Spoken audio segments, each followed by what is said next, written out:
the Compassionate Geek Podcast with Don Crawley. Now, here's Don. My audience member Josh was driving home from work when a car came speeding up behind him. The driver was aggressively dodging in and out of traffic. He tailgated Josh's car before an opening came up and he swerved around Josh. He was driving like a crazy person.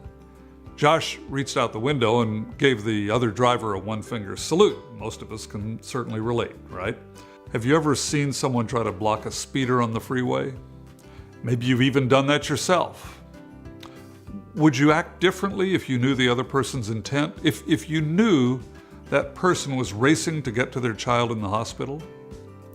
When your end users or other customers act in ways that you think are irresponsible, such as installing illegal software, you might think, understandably, that they're trying to circumvent IT policies or rules. What if, instead, you assumed good intent, that they're just trying to find a way to do their job? Perhaps in the past they've felt blocked by the IT department instead of supported. So what you see as an attempt to go around you is really just an attempt to complete a required task.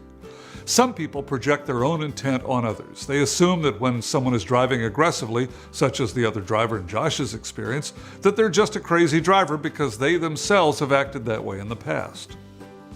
Other people see bad intent because they've witnessed it in other people, and based on that experience, they falsely assume that everyone else has that same intent. Now, this is not meant to excuse the bad behavior, but to explain and understand it. When you understand it, perhaps you'll take a different approach in how you deal with your end user or other customer. For more ideas on how to improve customer service and communication, download Don's free ebook, The 5 Principles of IT Customer Service Success, at www.doncrawley.com/free-book. For more information about scheduling Don as a speaker for your next conference or meeting, visit www.doncrawley.com/info. Our jobs are about helping our end users work more productively, efficiently, and creatively. Now, once again, here's Don.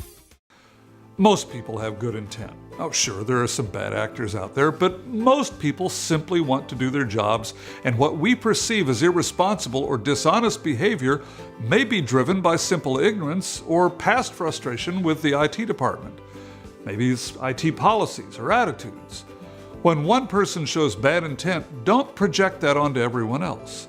Get in the habit of assuming good intent on the part of your customers, colleagues, and everyone else. If you found this helpful, please like it, share it. I'm Don Crawley. What do you think?